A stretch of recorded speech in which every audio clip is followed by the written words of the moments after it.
Personne n'est comme toi. Tu es le Dieu vivant. Personne n'est comme toi.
matin, au-dessus de toi, il n'y a point de Dieu.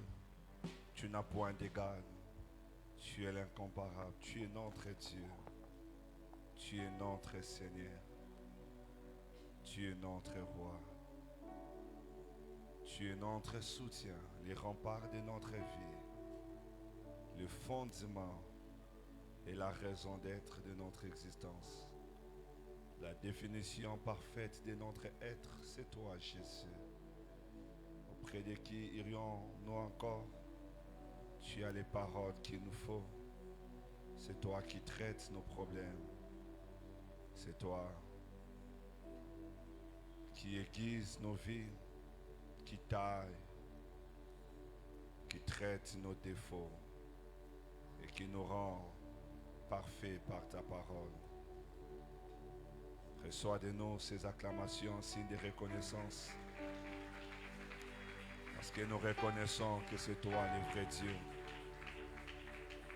D'âge en âge, tu restes notre Seigneur. Bénis ces moments de la parole. Où est moi, où est ma bouche? Donne-moi l'intelligence de ces messages, que je parle ton peuple, que je ne bouge pas la tête, mais que je parle à un cœur, à une âme. Sois avec nous en ces moments précis. Moi-même, j'ai besoin que tu me parles encore ce matin, au travers de ta parole. Au nom de Jésus. Amen. Est-ce qu'on peut acclamer le Seigneur pendant qu'on est assis? Merci à la chorale. Merci Kapinga Nadja d'avoir lubrifié notre esprit. Dieu te bénisse. Hosanna Bukole. Alléluia. Hosanna Mao. Hosanna. Afanda Kinanae. Anjabi Melinga.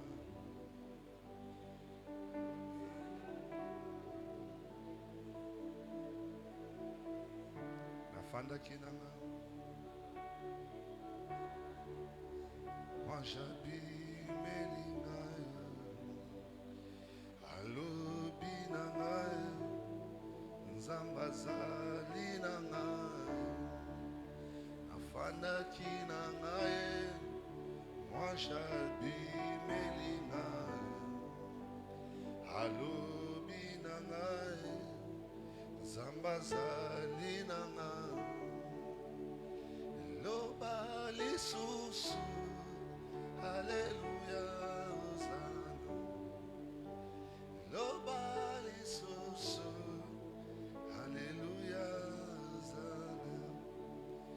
Passo la lole. Alléluia, Hosanna. Passo la lole. Alléluia, Hosanna. Mokanti wa bantu. Alléluia, Hosanna. My God. Alléluia, Hosanna. Écrivez les textes. Galates 5, 17, Romains chapitre 5, verset 12, Galates 5, 13, Jacques 4, verset 1. Seigneur, merci pour ta présence. Romains 7, 14 à 25.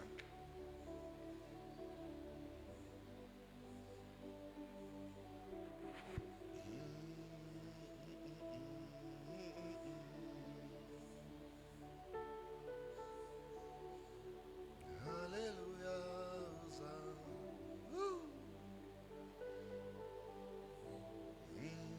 Alléluia, Hosanna. Loba lisusu. Alléluia, Hosanna. Loba lisusu. Alléluia, Hosanna. Passo la lole. Alléluia, Hosanna. Passo la lole. Alléluia. Kita yosa.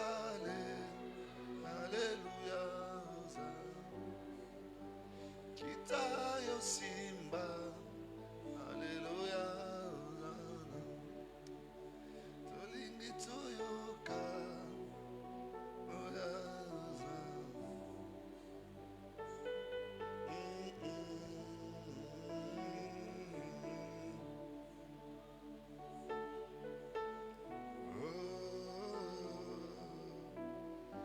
Oh God.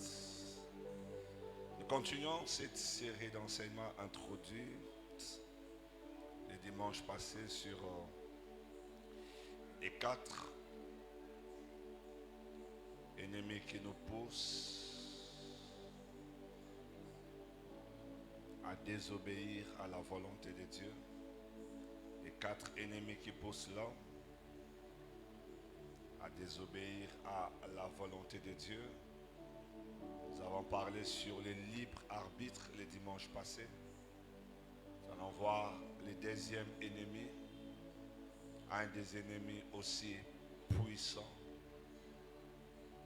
que nous sommes appelés à vaincre. Galates chapitre 5, nous lisons le verset 17. 5, le verset 17. La Bible dit car la chair a des désirs contraires à ceux de l'esprit et l'esprit en a des contraires à ceux de la chair. Ils sont opposés entre eux afin que vous ne fassiez point ce que vous voudriez. Notre deuxième ennemi que nous voulons voir aujourd'hui, c'est la chair. La matière est abondante. Je vais essayer de parcourir, peut-être aller mollo et prendre 2-3 séances avec. La chair. Comme je disais, c'est parmi les ennemis les plus puissants qui souvent nous conduit à désobéir à la volonté de Dieu, à saper la volonté de Dieu, la chair. La chair diffère du corps. Le corps en grec, c'est soma, tel que vous l'entendez, S-O-M-A, soma, qui parle du corps humain, un corps qui connaît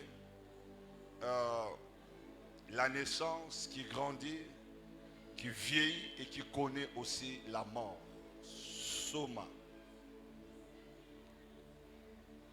Et la chair en grec, c'est sarx. S-A-R-X. S-A-R-X.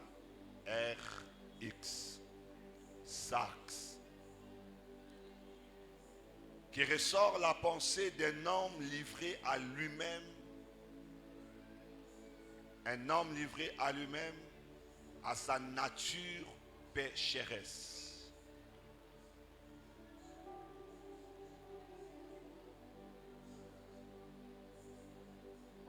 Et donc, la chair n'est pas le corps. Parce que quand vous lisez Corinthiens, on dit que le corps est pour Dieu et Dieu est pour le corps. La chair n'est pas le corps. C'est quoi la chair? C'est la nature du péché qui habite en l'homme. C'est la nature du péché, ou si vous voulez, la nature pécheresse qui habite en l'homme. C'est la matrice même du péché en l'homme. La matrice du péché en l'homme. Cette nature n'est pas d'ordre divin. Parce que Dieu n'a pas créé l'homme avec la chair. Dieu n'a pas créé l'homme avec cette nature. Dieu n'a pas créé l'homme avec la chair. C'est comme ça que je dis que la nature de la chair n'est pas d'ordre divin, mais plutôt d'ordre satanique. d'ordre satanique. C'est un héritage spirituel de la conséquence de la chute de l'homme en Éden.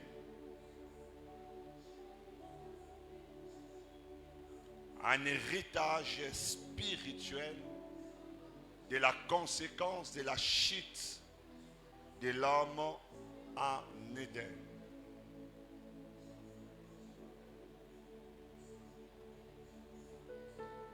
Ainsi, cette nature est décrite de plusieurs manières dans les Écritures.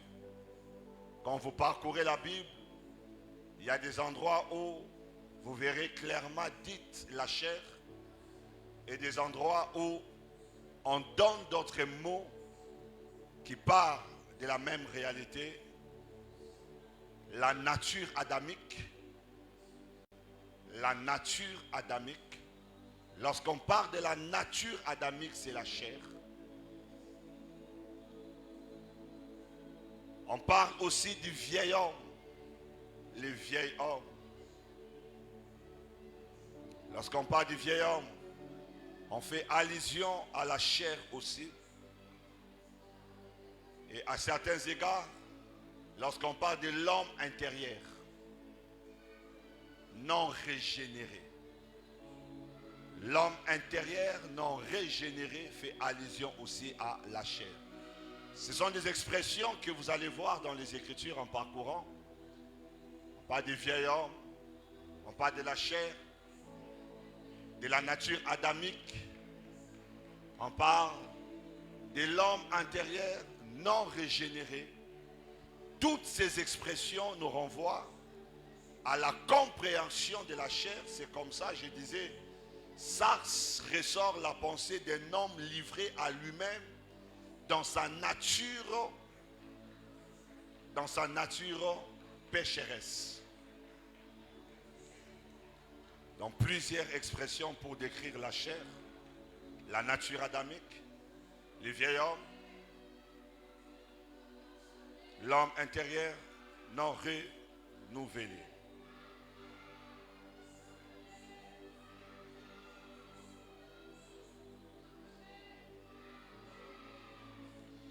Quelques vérités à retenir sur la chair, 4 vérités. Et j'en vois même que j'énonce ces vérités. Pourquoi on l'appelle la nature adamique avant les vérités, avant les 4 vérités? Pourquoi la chair est-elle décrite comme étant la nature adamique? Parce que c'est par Adam que cette nature est entrée dans le monde ou dans l'homme. C'est par Adam. Il est vrai que Ève a été la première à manger les fruits. Mais on n'attribue pas cette nature à Ève pour dire la nature événique. Mais cette nature est attribuée à Adam parce que celui-ci a été le premier à être créé et à être établi dans le jardin. C'est à l'homme que Dieu avait parlé de manière directe de garder et de cultiver les jardins. C'était sa responsabilité. Et par conséquent, lorsque Ève mange les fruits, on considère que la faute revient à celui à qui Dieu avait donné la gestion d'Éden. C'est comme ça, on ne parle pas de la nature événique, mais on parle de la nature adamique. Et une parenthèse pour dire que la sanction tombe toujours sur les responsables. La plus grande sanction tombe sur les responsables plutôt que sur les subalternes qui n'ont pas obéi à l'ordre. Ainsi Dieu, par le Saint-Esprit, a appelé la nature pécheresse, la nature adamique, pour rappeler à l'homme que c'est lui qui avait failli à sa responsabilité. Donc, comprenez à ce niveau Pourquoi on l'appelle la nature adamique. Et vous allez voir que Galates dit que la chair a des désirs, comme aussi l'esprit a des désirs, mais lesquels désirs de ces deux entités ne se croisent pas. Ils sont diamétralement opposés. Diamétralement opposés. Et lorsqu'on parle de la chair, on voit la nature du péché. 4 vérités dont je disais à retenir sur la chair. Premièrement, c'est une nature où la chair, la nature de la chair est transmissible par la sémence de l'homme.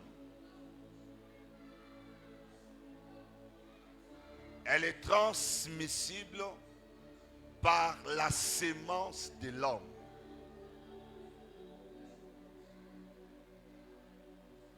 Parce que l'homme porte la sémence.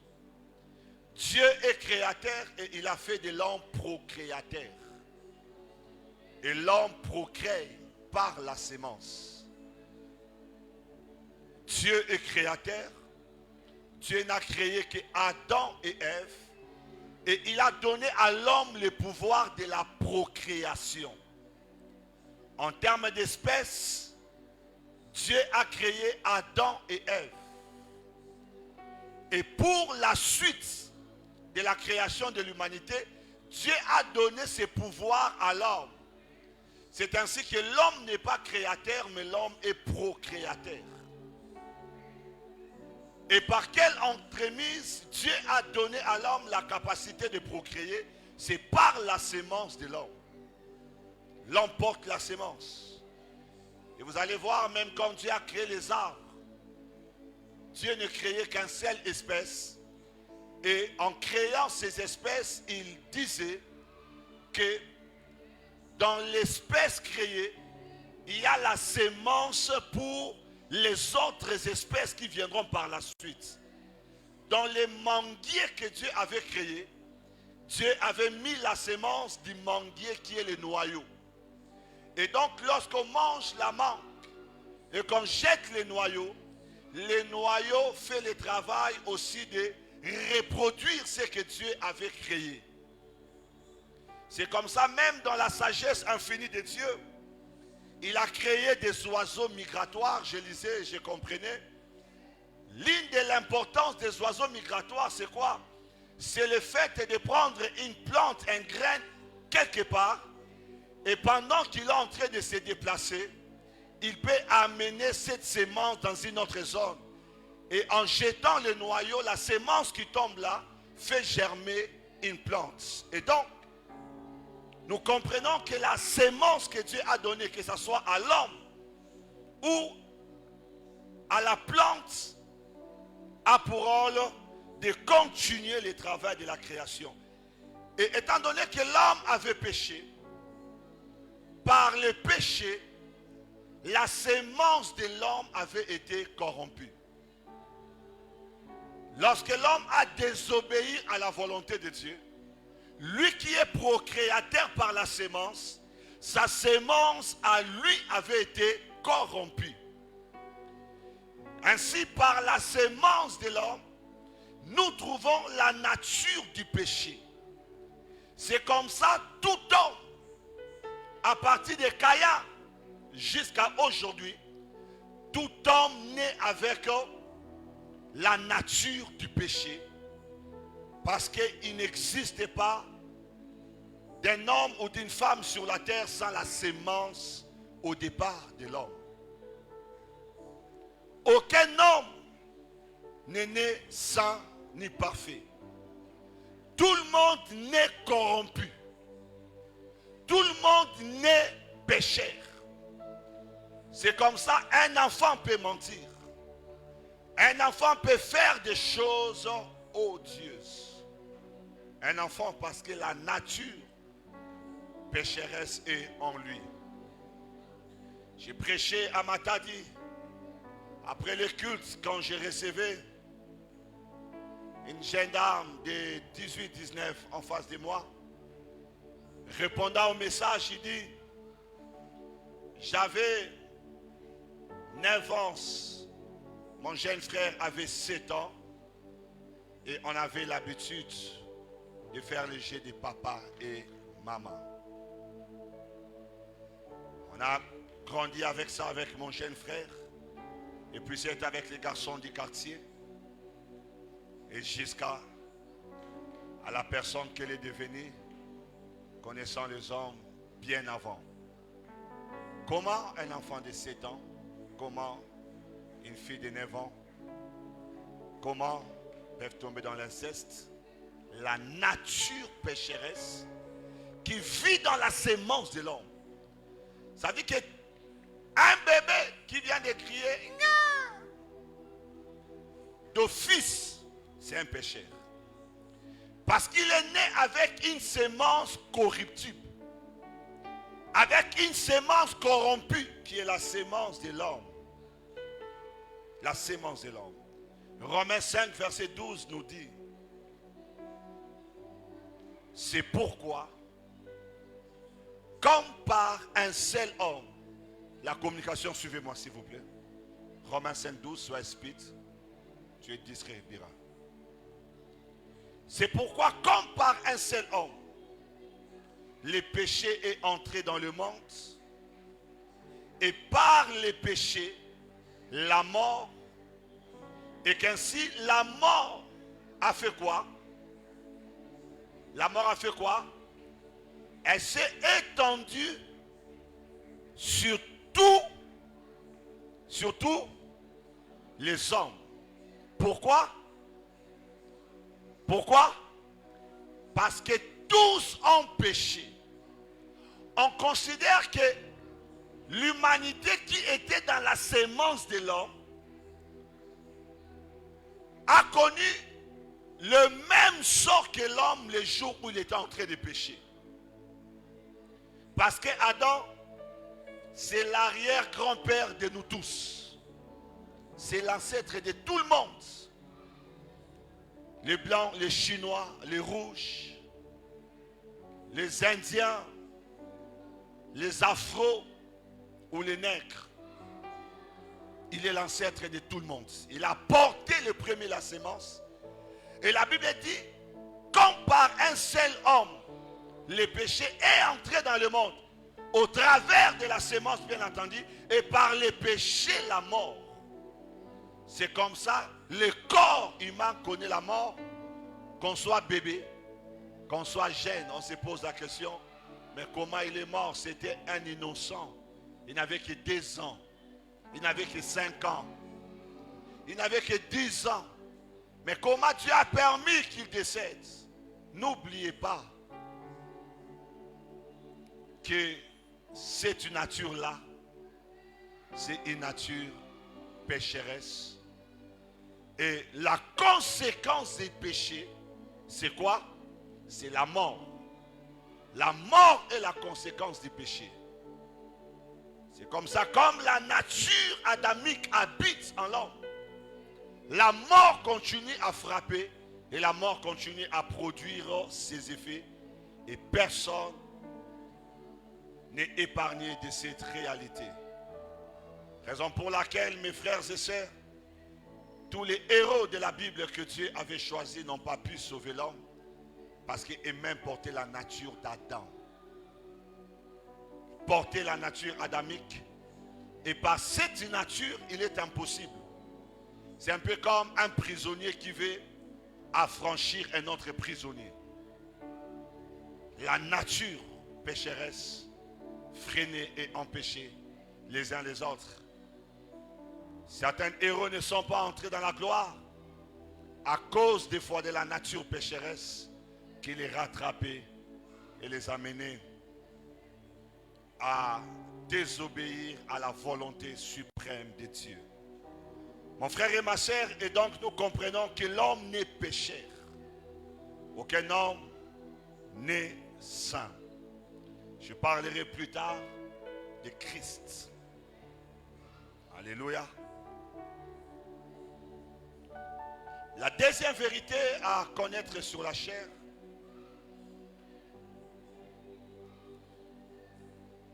c'est que la chair ne se convertit jamais.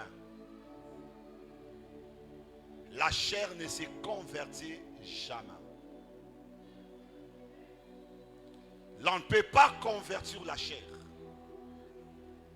Dieu a créé l'homme avec 3 composants. L'esprit, le roi, pneum. Il a créé l'homme avec l'âme, le psyché ou psyché. Il a créé l'homme avec le corps, le somme. Il y a donc l'esprit, il y a l'âme et il y a le corps. Les 3 composantes que Dieu a créées connaissent la régénération. Le corps, l'âme et l'esprit peuvent être régénérés ou convertis si vous voulez. Mais la chair qui n'a pas été créée par Dieu, mais qui est une nature que l'homme a acquise par le péché, cette nature ne se convertit jamais. Et elle ne se convertira jamais. La chair n'est jamais convertie. La nature adamique ne se convertit pas. Parce qu'elle ne vient pas de Dieu. Ce qui vient de Dieu subit la régénération, subit l'action de l'esprit. Parce que la génération est l'œuvre de l'esprit. L'esprit régénère le corps créé par Dieu, l'âme créée par Dieu et l'esprit créé par Dieu. Mais l'âme, plutôt la chair, n'est pas régénérée. La chair n'est pas régénérée car la chair ne vient pas de Dieu. Galates 5, le verset 17 nous le dit. Galates 5, 17. Il dit car la chair a quoi? La chair a des désirs contraires à ceux de l'esprit. Et donc ici on nous présente comme des entités qui opèrent. Et ces deux entités opèrent en l'homme. Parce que la chair est en l'homme. Elle est dans la sémence de l'homme. Elle est dans l'homme. Et donc la Bible dit, la chair a des désirs contraires à ceux de l'esprit. Et l'esprit en a des contraires à ceux de la chair. On ne dit pas que la chair subit. Parce que la chair, ce n'est pas l'homme. Mais c'est la nature pécheresse qui vit dans l'homme. Et on dit, cette nature-là a des désirs qui sont diamétralement opposés. C'est normal que les désirs de la chair soient diamétralement opposés à ceux de l'esprit, parce que nous avons dit que la nature de la chair est d'ordre satanique. Alléluia. La nature de la chair est d'ordre satanique. Sans oublier que Satan et tous ses anges ne connaîtront pas la conversion ou la régénération. La régénération n'est pas pour eux. Je le disais, je pense ici ou ailleurs, quand Dieu vient en Éden, posant la question à l'homme, où es-tu? Alors que l'homme révèle la chose, Dieu lui pose la question, pourquoi as-tu fait? L'homme rejette la faute à la femme. Dieu pose la question à la femme, pourquoi as-tu fait? La femme rejette la faute au serpent. Mais Dieu ne pose pas la question au serpent. Dieu pose la question à l'homme et à la femme parce que Dieu attendait de l'homme et la femme la repentance. Parce que l'œuvre de la repentance ou de la régénération est pour l'homme créé à l'image de Dieu. Pasteur Mania, mais quand au diable, aux anges déchus, Dieu ne pose pas la question parce que Dieu n'attend pas de Satan la repentance. La condamnation de Satan a été déjà libérée. Ça a été déjà dit. Avant même qu'il ne soit sur la terre, le diable est déjà condamné avec les anges déchus. C'est comme ça, Dieu n'a pas posé la question au serpent, serpent, pourquoi tu as fait ça? Parce que le diable étant malin, il pouvait saisir l'occasion, lui, de se repentir. Mais les hommes n'ont pas compris que le Seigneur était venu pour qu'ils se repentent, pour la repentance, mais ils ont rejeté au serpent. Et Dieu n'a pas posé la question au serpent. Dieu a directement frappé le serpent. Dieu a directement dit au serpent que la postérité de la femme t'écrasera le crâne. Il a directement sanctionné le serpent. Ainsi donc, nous comprenons que le diable et sa nature ne connaîtront jamais la régénération. Et cette sémence que nous portons, qui ne vient pas de Dieu mais de l'ennemi par la désobéissance, fait que la nature adamique ne connaîtra jamais la nouvelle naissance. Elle porte des désirs qui sont diamétralement opposés à l'homme. La nature adamique ou la nature pécheresse reflète un monde sans Dieu. C'est un monde sans Dieu. C'est l'humanité dépourvue de la divinité. L'humanité dépourvue de la divinité. Je peux le dire autrement, c'est l'humanité selon Satan. L'humanité selon Satan. Car s'il y a l'humanité selon Dieu, car Dieu a tant aimé l'humain, le monde, qu'il a donné son Fils. Il y a une image que Dieu a de l'humanité, c'est que cette humanité soit semblable à l'image du Fils. Il y a une autre humanité qui s'oppose à cette humanité de Dieu, qui est l'humanité de la nature adamique, qui est l'humanité selon Satan, que le diable a façonné pour garder cet homme loin de la volonté de Dieu. C'est comme ça, la chair ne suivra jamais. Je parle de la chair, pas de l'homme. Parce que je fais la démarcation entre la chair et l'homme. L'homme est composé du corps, amito, il est composé de l'âme et il est composé de l'esprit. Mais la nature adamique et cet héritage spirituel que l'homme a reçu par le péché, et cette nature-là ne connaîtra jamais la conversion. Elle n'obéit pas à la voix de l'esprit. Elle s'oppose à tout ce qui est Dieu. Elle s'oppose à tout ce qui est la volonté de Dieu. Malheureusement, elle résonne en l'homme. Elle résonne en l'homme. C'est comme ça, cette nature pousse l'homme à désobéir parce que cette nature a des désirs contraires aux désirs de Dieu. Quand on dit différent des désirs de l'esprit, les désirs de l'esprit, c'est la volonté de Dieu. Parce que l'esprit ne prône que ce qui est la volonté de Dieu. L'esprit ne parle que de Jésus. Il ne parle que de la volonté de Jésus. Et le désir de l'esprit, c'est le désir de Jésus.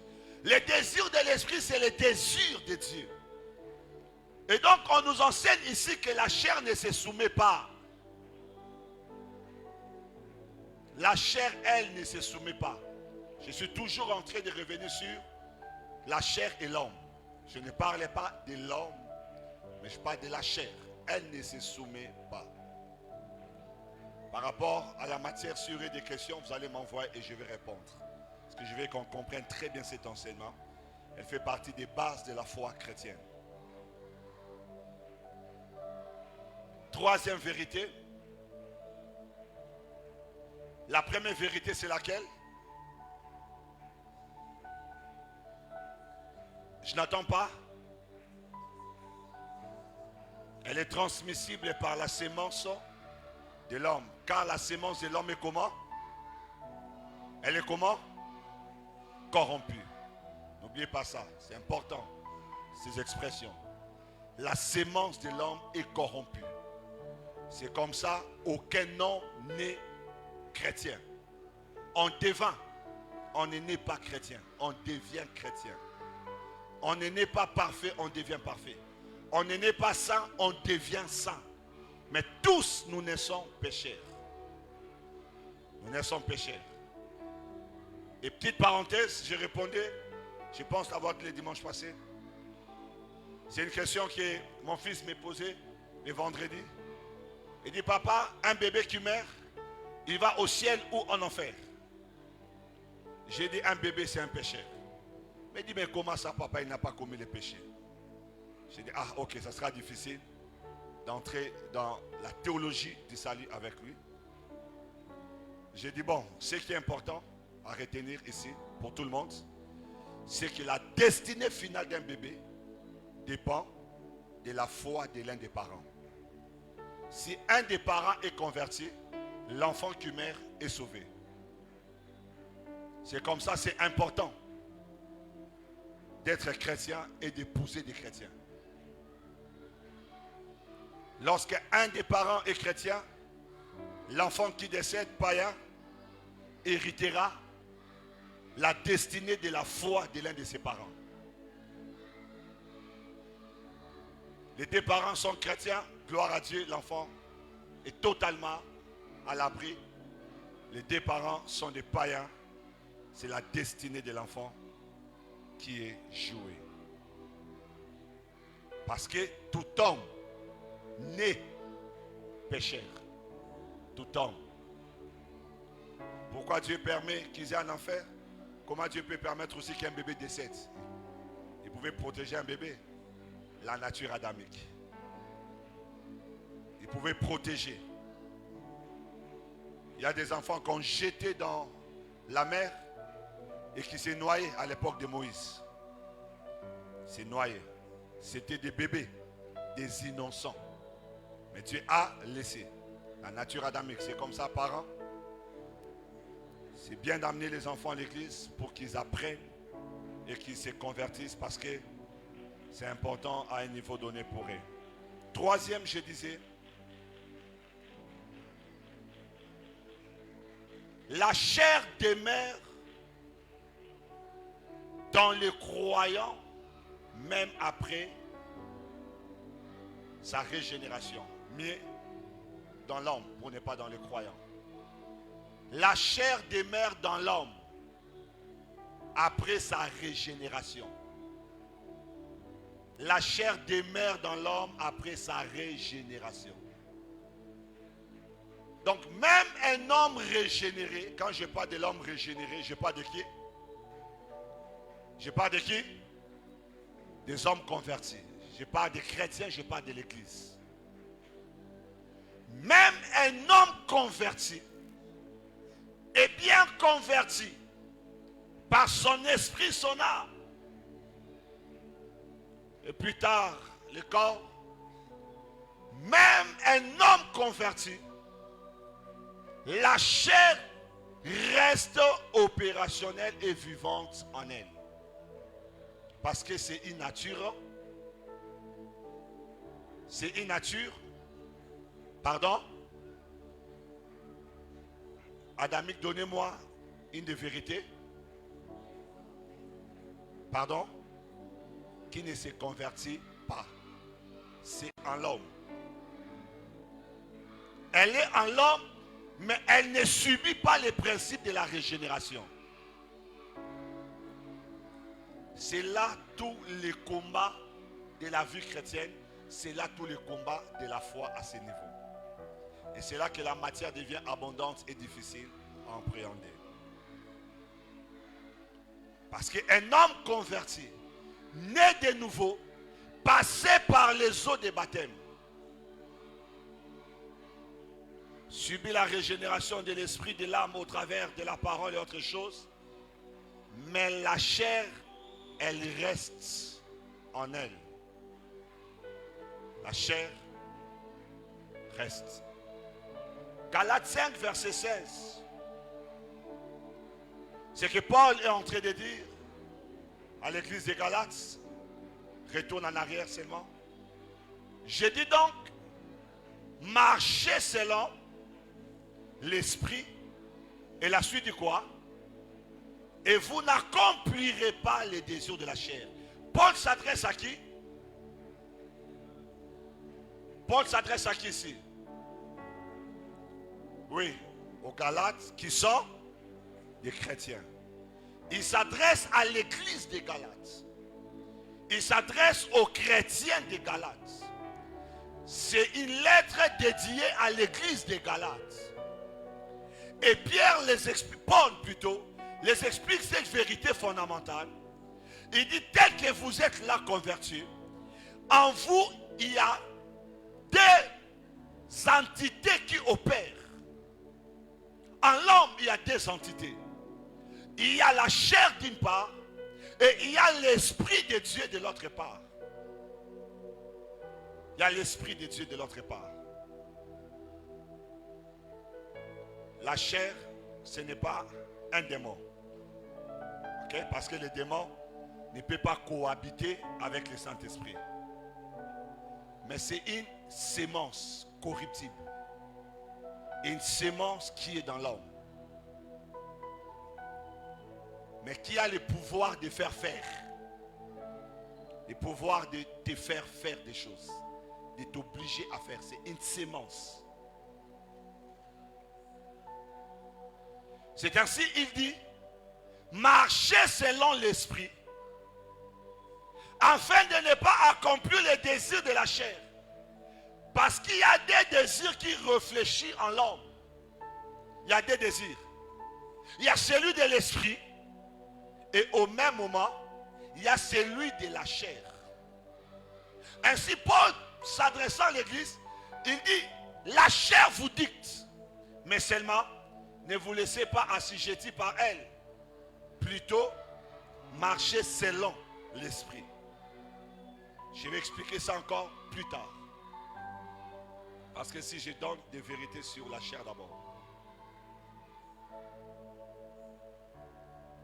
Et donc vous comprenez que cette nature est un danger permanent et c'est le plus grand combat de l'homme. Outre les liens du sang, la chair fait partie des plus grands combats de l'homme. Si je parlerai en termes de gradation, je dirais en premier la chair, en second les liens du sang. La chair en premier, les liens du sang en deuxième. Et quand j'enseignais sur les liens du sang, je disais, le combat le plus dangereux dans la vie d'un homme, c'est lequel?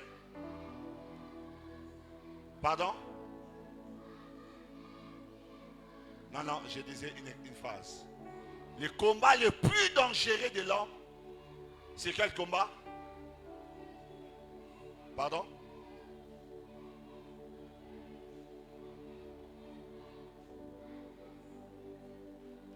Qui se vit à l'intérieur de l'homme. J'ai répété ça à tout moment. Il y a des combats externes, il y a des combats internes. Et parmi les combats le plus dangereux de l'homme, je disais, sont des combats internes. Ok? C'est comme ça, je reviens encore. Vous avez la chair et vous avez l'esprit. Parce que les combats externes sont des combats gérables. Mais les combats internes sont les combats qui compliquent le plus la vie de l'homme. Les combats internes. Alors retenez ça, que je ne reviens plus à ça plus tard. Quand je vous poserai la question, quel est le combat le plus compliqué, le plus difficile pour l'homme? C'est des combats internes, intérieurs.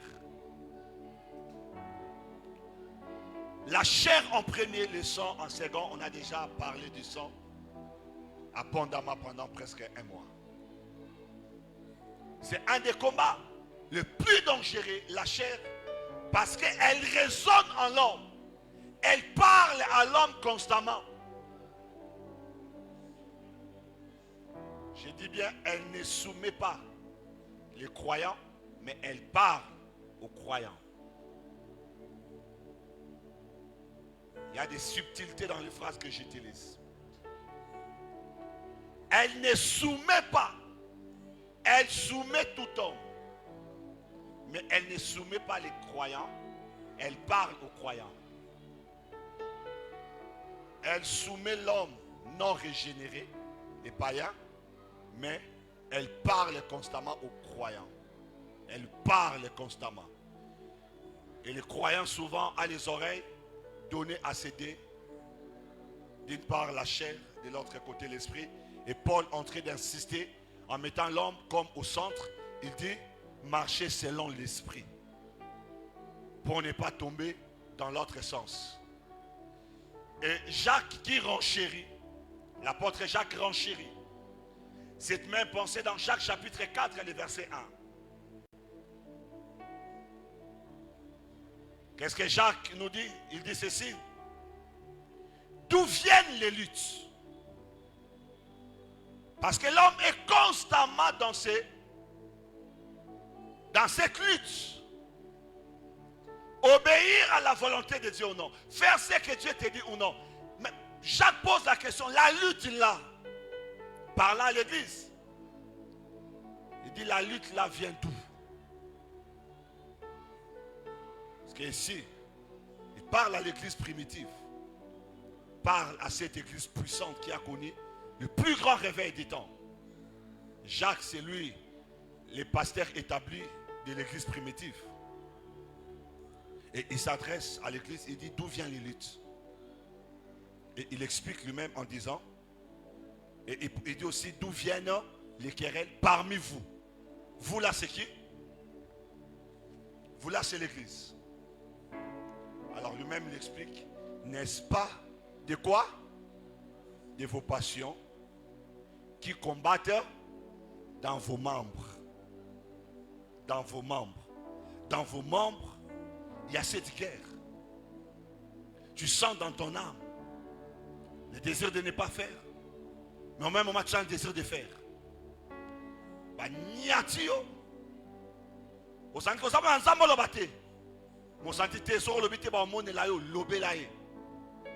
Tu sens la lutte dans les membres, dans cette âme régénérée. L'âme qui est régénérée subit souvent cette lutte-là, ces combats, ces querelles.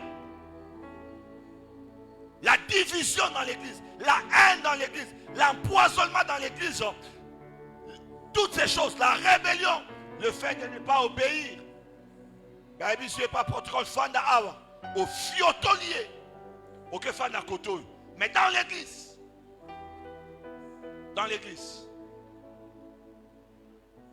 au lobélier mabé, dans l'église. C'est chrétien, non? Dans l'église, il est là.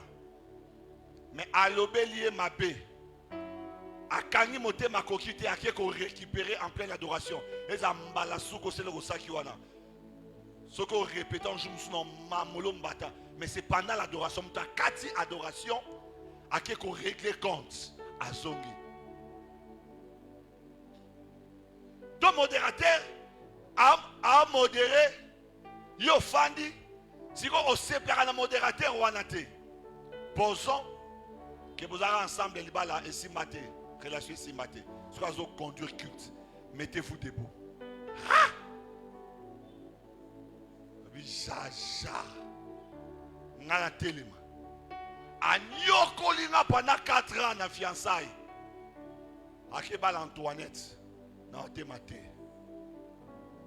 D'où viennent ces querelles? D'où viennent ces luttes parmi vous? Il dit, n'est-ce pas de vos passions qui combattent dans vos membres? Parce que dans le membre, il y a cette lutte permanente. Écouter ou ne pas écouter, faire ou ne pas faire, obéir ou ne pas obéir, dire ou ne pas dire. Elle est produite par la chair.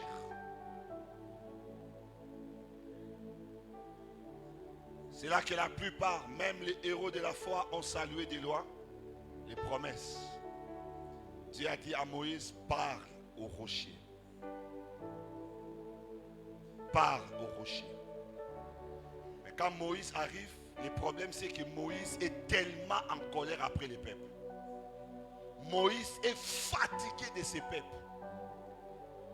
Un peuple que Dieu a nommé peuple au courette. Moïse a lembi bango. Bandeko boya avant la culte, doit arrêter.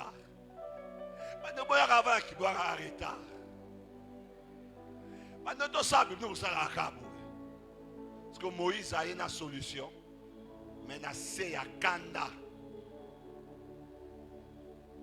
Moussa n'a pas besoin de murmurer. Nous sommes en salle à Bondi Mangate. Vous avez quelqu'un qui a chaîne retournant en Égypte.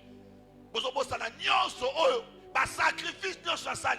Na kanda wana su nzete. A beti na rocher. A beti na rocher. Maye bimi. Batabi wa Moïse a sebi kam. Babo sen kutu bato gangi la bango.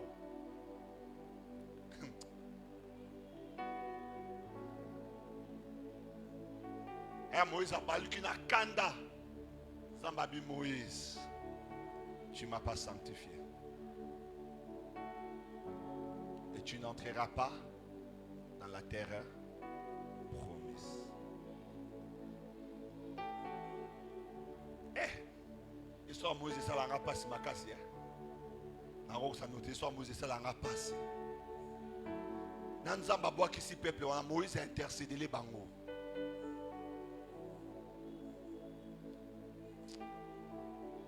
C'est comme si ma ancêtre na bango ba kokolo na bango ba na mwaso abondante mususu ba kokolo na bango. Moïse a nyokwami et Moïse a quotité pour aller parce que ba réveiller katinaye la nature adamique.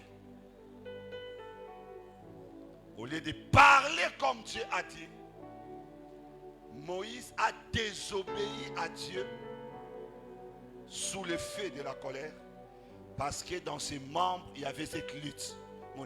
Et à ma présence ensemble, sentir, c'est peut qu'il se disait des choses. Et quand elle arrive, il a commencé à tourner sur le peuple, il a tourné sur eux. Et vous verrez aujourd'hui que mon Dieu est puissant. Papa. Le chai. Mais Dieu dit non. Ah. Très difficile, hein? Mazanga. Très difficile. Et il dit prends Josué. Va l'imposer les mains. C'est lui qui va continuer la marche. Mais je te fais quand même grâce, monte sur la montagne pour que tu vois Cana de loin. Monara Cana, mais Kokota, Kokota te. Monara Musiga. Monara Musala, Monara Musiga. Nzambe. Un combat le plus difficile.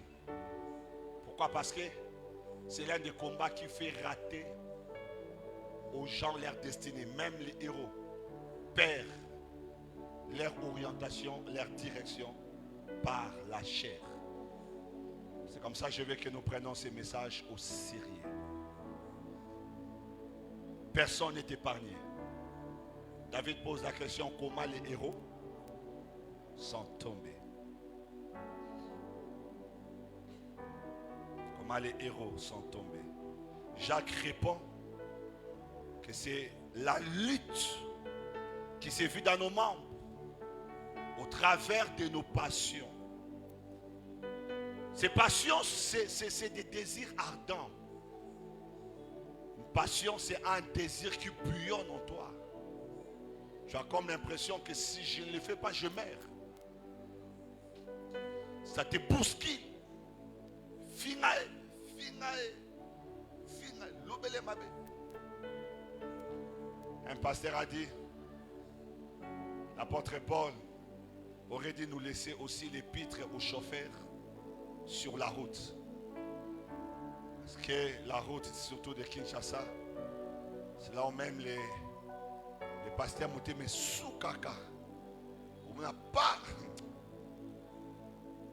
Dernièrement, je suis en voiture. Un petit garçon, peut-être un adolescent, peut-être 16 ans, 17 ans, mal connu. J'ai dit, mais au moteur, pour ce mabé, à Tindi Kelna générique. Eh! Dans la mer, dans la banane, dans une générique.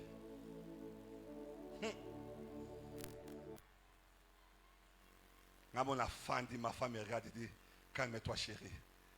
Je sens que mon thème est maté. Quand on touche à la maman. Moi, mon qui je pense qu'il y a nos été dans la voiture ce jour-là. On a freiné tout le monde. On a senti que le beau monde fond la portière. Ma femme dit, calme-toi. Je suis resté calme au volant. Non, tout soit générique. Et attends c'est qui. Elle a freiné. Elle s'est quitté. Moi, Mouki. On a embêté à Bigogo. Match ici. Elle a quitté. Ma femme me dit calme-toi. Il y avait Eden, l'une et Yann derrière. Je commençais à parler la langue. Et moi, je prends mon fils à l'école. Il y a des écoliers qui étaient là avec des écolières, 3 filles, des garçons. Tu vois les jeunes quand ils commencent à aimer. Donc moi adolescent, moi pied car. T'es là. N'a klaxonné. Allons maté. Donc ça qui pomba devant ma fille na mutoka. N'a klaxonné à Bokinde. C'est son ami qui le tire de justesse mais n'a évité et je freine. J'ai dit jeune homme. Je laissé ma regarder. Et puis, je voulais démarrer pour continuer. Il m'a insulté par les doigts. Il pouvait être dans les 14 ans. Et mon fils me dit, papa, il t'a mal insulté.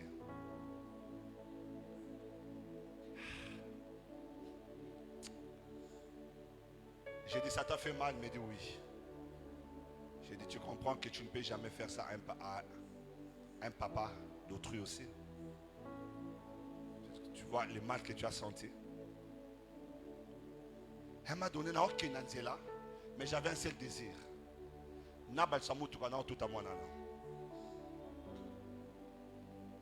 C'était le seul désir.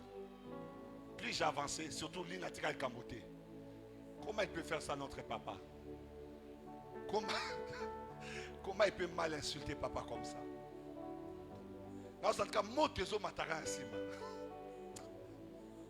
Très bien, quand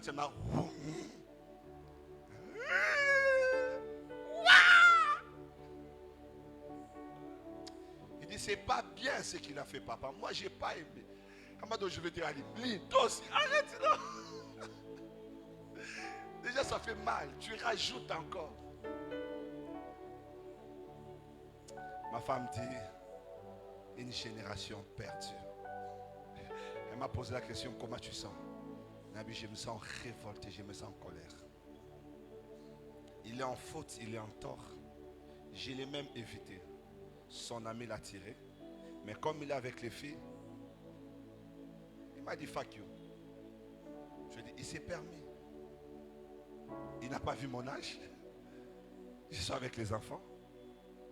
Donc j'étais en colère. Et c'est la lutte permanente. C'est comme ça Paul pouvait même dire, je pense que c'est Paul, quand vous êtes en colère, qui est le soleil, ne se couche pas. Parce que la nuit c'est un autre monde. J'en parlerai peut-être un autre jour. Et quand ça vient te trouver dans cet état-là,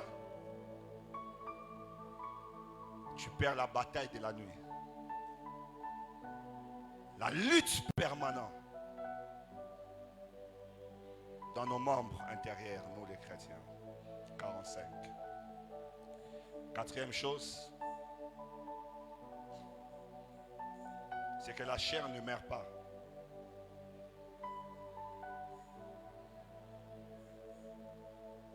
Elle ne meurt pas. chair ne meurt pas, mais on peut mourir dans sa chair. Je vais expliquer ça plus tard. Écrivez seulement. J'expliquerai ça plus tard. On peut mourir dans sa chair. Vous avez la télécommande pour ça. Je ne sais pas qu'est-ce que vous foutez avec la télécommande.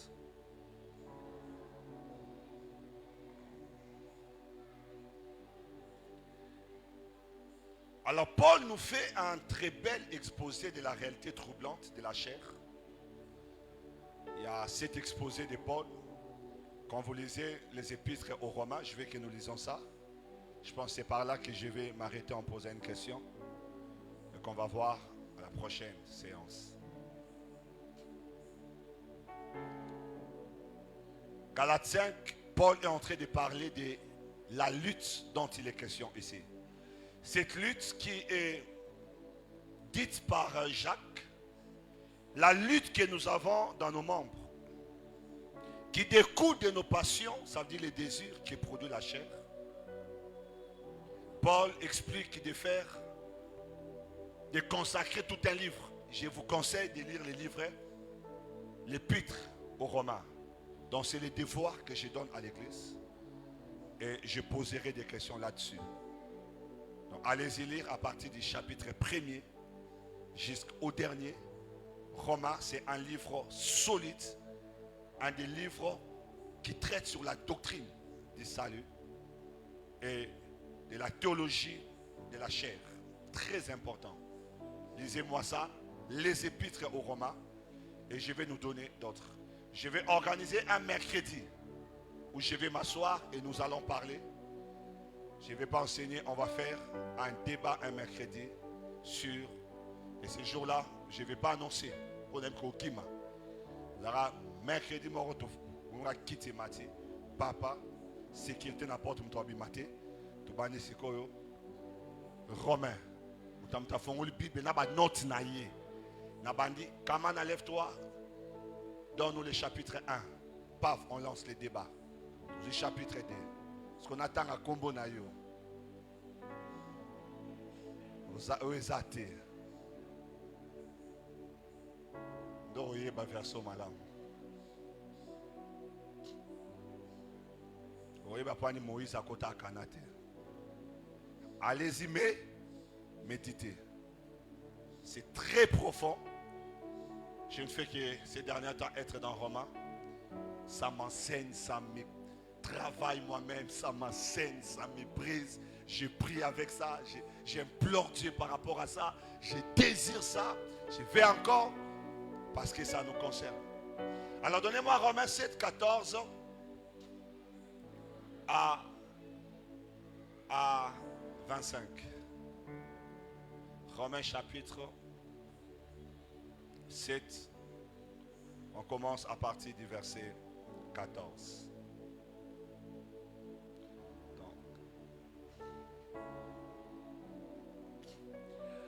Romains chapitre 7 à partir du verset 14. La Bible dit, écoutez cet exposé de Paul. Nous savons en effet que la loi est spirituelle, mais je suis... Vous êtes avec moi? Nous savons en effet que la loi est spirituelle, mais je suis charnel. L'une des expressions encore de la chair, c'est charnel. Quand on dit tu es charnel, on parle de la vivacité de la chair en toi. Ok? Quand on dit peut-être c'est un chrétien charnel, on veut dire que c'est un converti, mais qui est dirigé par les œuvres de la chair. Mon ana nous chrétiens, malata ba jipa mi kousé, alata ba dos et ventre dehors, ba bissier ma belle union sur libanda, alata blora katité à mabongo, alata wa aigle, blora matoi, pas moi mbali. Azan kata bon sambe. Mais nalinga to benga ngo musuni. To ya musuni, ils a élevé. ôterez l'expression les chrétiens charnels. Nous savons en effet que la loi est spirituelle. On peut par la loi parler de la volonté de Dieu révélée, si vous voulez, de la Bible. Mais moi, je suis charnel. Il parle de la nature de la chair en lui.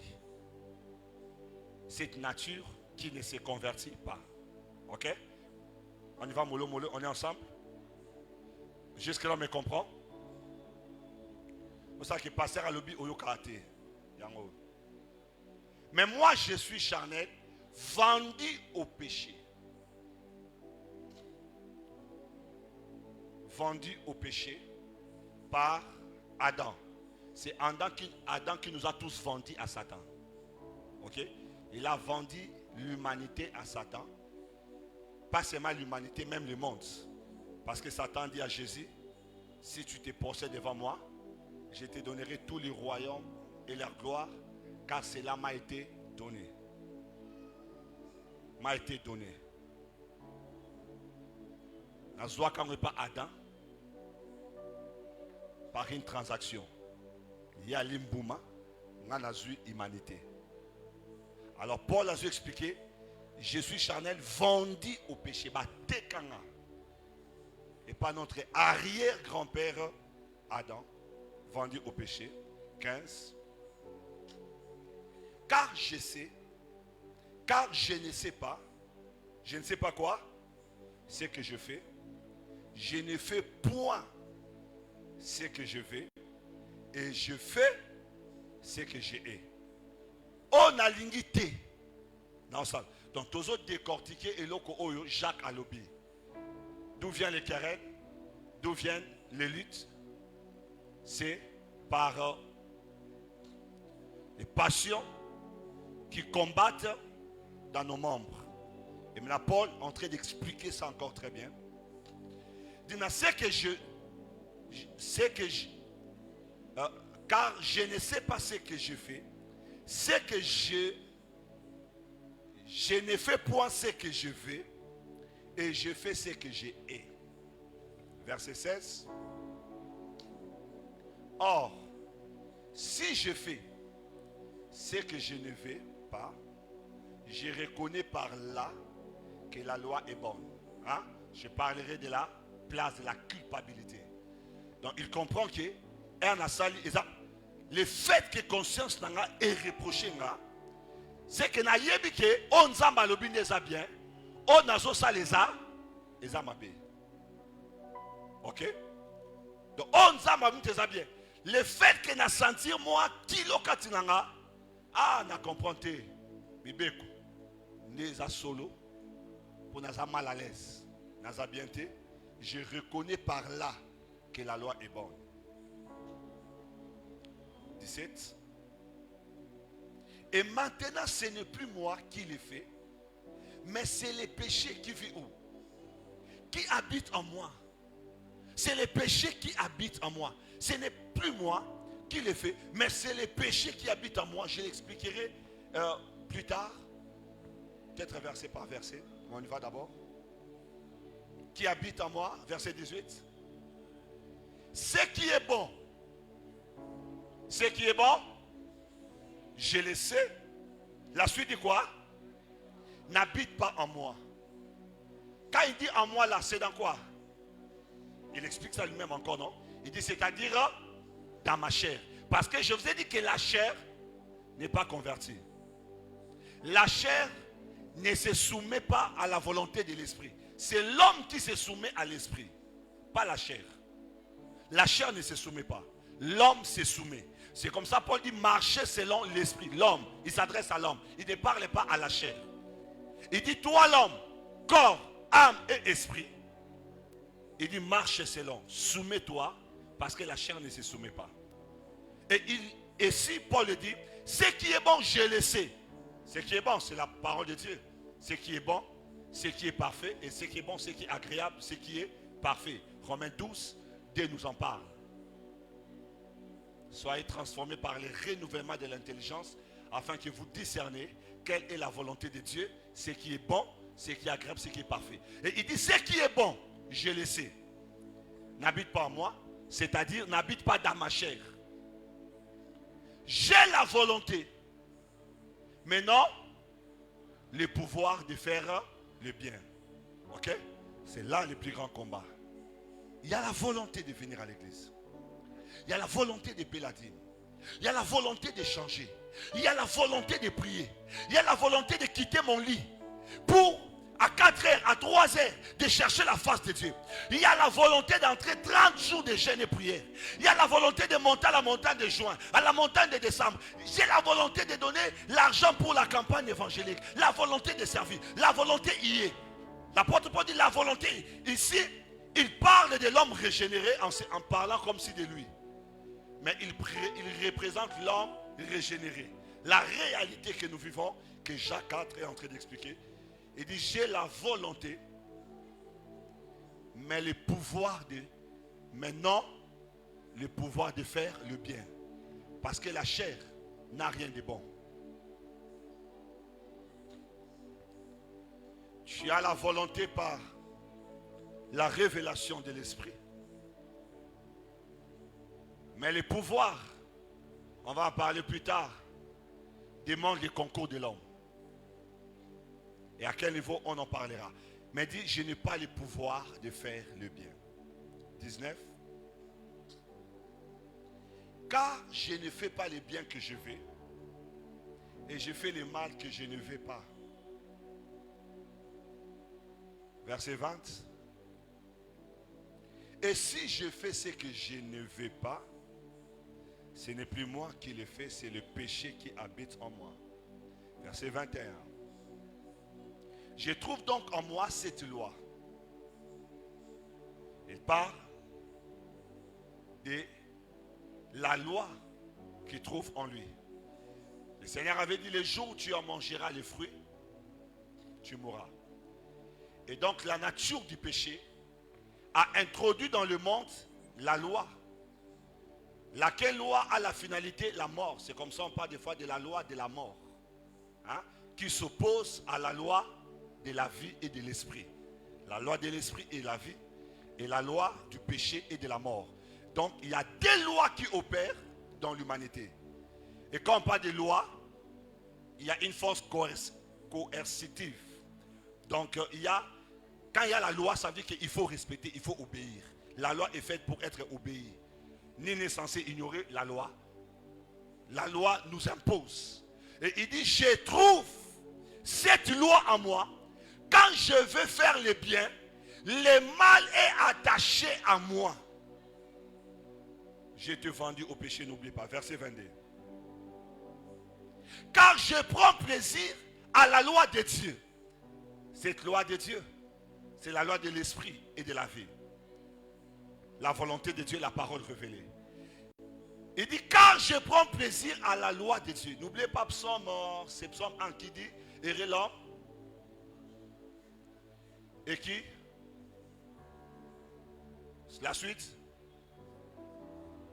Qui trouve son plaisir à la loi de l'Éternel. Ok? Il s'agit de la volonté révélée de Dieu.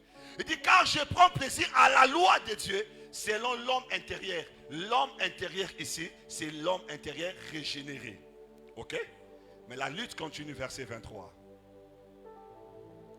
Mais je vois dans mes membres une autre loi qui lutte contre la loi de mon entendement. La loi de mon entendement, c'est la loi que l'esprit me communique. La loi que Dieu me donne par la parole. La loi que l'esprit me donne par les rêves, par les visions. Il me communique une vision. Il me communique quelque chose. Dieu te dit, lève-toi et prie. Lève-toi et prie. Tu reçois une orientation, mais au même moment tu attends. Il est 3h du matin. Journée qu'on a la passe. Là. Moi là. Qui m'a fait dodo. Moi la muka. Oyoki. Mais de l'autre côté, ça tire une zoto. Je me rappelle quand on a obtenu le diplôme d'État. Donc il y a dans la classe. Alors à côté de moi, il y avait une fille de mon église. Parce que vous voyez qu'il y a Péro dans qui va fanfare. Parce que fanfare, il y a un zémoya, il y a un kolanga langa. Il dit, monsieur Bani, beta kaka. Il faut moli masala. So moli masala, il témoigne ça, mami manaka. Alors j'étais avec la fille. Maintenant, betanga wezate. Hein? Les arabes, les appellent pas gagné. Non, il était là, tout ça, première partie, deuxième partie, moi, la mère Ganga, qu'est-ce que tu fais? Abingate, Nzoto. Yo tende, mes frères, ils ont raté ça, Nzoto.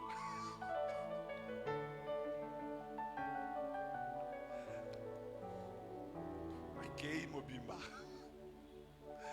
Ah! Le wana faut pas bêta. C'est bêta à ma belle. Ça taille pour ganga.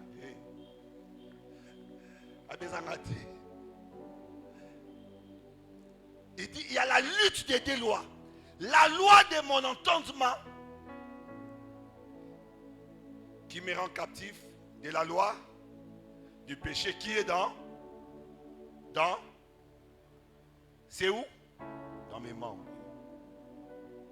La lutte de ces deux lois auxquelles nous sommes souvent confrontés. Mais je vois dans mes membres une autre loi qui lutte contre la loi de mon entendement. Donc ça lutte contre la loi de mon entendement. Il y a la loi de l'esprit, la volonté de Dieu révélée, des choses que Dieu m'a dit. Cette voix-là que j'ai entendue rencontre une autre loi en moi. Et ces luttes se passent au niveau de mes membres. Et la loi contraire là, il dit c'est une loi qui me rend quoi? Captif de la loi du péché qui est dans mes membres. Verset 24. Et il pousse ses cris. Il dit misérable que je suis, qui me délivrera du corps de cette mort. Il pousse un cri. Parce qu'il réalise ces combats auxquels la plupart d'entre nous sont confrontés. Cette réalité qui nous soumet et qui est très dangereuse parce que, je répète, les héros de la Bible ont péri. Ils ont abandonné. Ils ont fléchi. Les héros de la Bible se sont arrêtés. Et aussi par la loi de la mort et du péché. Misérable que je suis. Et ce cri, c'est un cri que beaucoup de personnes poussent. Des fois, après avoir été dans un péché, tu te sens misérable. Comment je n'arrive pas à abandonner? Tu as envie d'abandonner. Mais c'est après avoir exécuté ce mal que tu as honte de Dieu, que tu n'as pas envie d'aller à l'église, que tu n'as pas envie de communier avec les saints, que tu te vois sale. Et Paul reprend par un seul mot qui explique tout. Misérable. Et on se sent misérable, même quand tu as l'argent, même quand tu es beau, même quand tu es bien habillé, même quand tu as toute la gloire avec toi. Quand tu es soumis par la loi de la mort et la loi du péché, mes amis, toute personne régénérée, il se sent misérable par la culpabilité qui résonne en lui, faisant savoir que l'obéissance à la loi de la mort, l'obéissance à la loi du péché, t'ouvre la porte de l'éternité d'enfer, t'empêche la joie de Dieu, la joie de vivre, le bonheur et autant d'autres choses. Et des gens deviennent misérables. Et Paul, il s'écrit comme cherchant de l'aide. C'est comme si au secours, j'ai besoin que quelqu'un m'aide par rapport à la réalité que je traverse. Je suis fatigué de lutter avec ces péchés. Fatigué de lutter avec la chair qui réclame en moi cette réalité. Car Paul dit, la chair a des désirs contraires à ceux de l'esprit. Et les œuvres de la chair, il commence à citer les œuvres de la chair. Au-delà de la liste que Paul donne dans Galates chapitre 5, certains touchent à tout ce qui fragilise ton intimité avec Dieu. Car l'une des définitions du mot péché, c'est manquer la cible. Manquer la cible. C'est comme ça, on ne peut pas énumérer tous les péchés.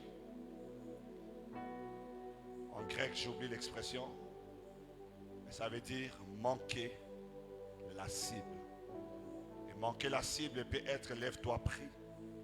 Et toi, tu n'as pas prié. J'ai souvent donné ce témoignage de cette femme. Où j'arrive à l'hôpital avec Eden. Il vient à l'hôpital avec son mari, avec leur fille. Moins de 5 minutes, la fille va décéder. Elle pouvait avoir le même âge qu'Eden à l'époque, 7 ans. 7-8 ans. La fille décède. Et j'attends comment la maman plairait. La nuit d'aujourd'hui, je rêvais. Des femmes bataillaient avec moi. Ils arrachaient ma fille. Nous avons lutté toute la nuit. Jusqu'à ce qu'ils m'ont arraché l'enfant de mes mains. Quand je sursautais, je vis que c'était un rêve. Je me suis dit, ah, Ezandoto. Et je me suis endormi. Et à 10 heures, sa fille dit, maman, j'ai mal à la tête. Maman dit, ah, il n'y a rien, va t'asseoir. La maman faisait la vaisselle, elle dit encore, maman, j'ai mal à la tête. Bon, laisse-moi finir la vaisselle, je te donne un produit. Il n'y a pas eu la troisième fois. L'enfant s'est écroulé. Le temps de prendre l'enfant, de l'amener à l'hôpital, l'enfant va décéder. Tu vois, il y avait la loi de l'entendement. Il y avait une volonté que Dieu l'a révélée. Lève-toi, prie. Lève-toi, prie. Elle se réveille. Elle fait face à l'autre loi. Qui dit, ah, Yandoto, là, now. Maintenant, il faut sur la banne. Vous préparez le bloc à mobile. Au torchonné. Tenyo sona, nala la pardon zoto. Naza olemba. Alali. Et maintenant, à 10 heures, c'est sa fille qui est décédée. Parce que la lutte, il y a toujours un qui emporte. La loi de la mort a frappé et la mort s'est installée dans sa maison. Misérable que je suis, qui me délivrera du corps de cette mort. Ainsi, mes amis, la prochaine séance, c'est comment se délivrer, comment être délivré du corps de la mort. Comment soumettre la chair afin de vivre la volonté de Dieu. Ça, c'est les basiques de la foi chrétienne. Mais tout tourne autour de cette théorie. Baissons nos têtes en prière. Ne manque pas la prochaine série, les prochains numéros plutôt.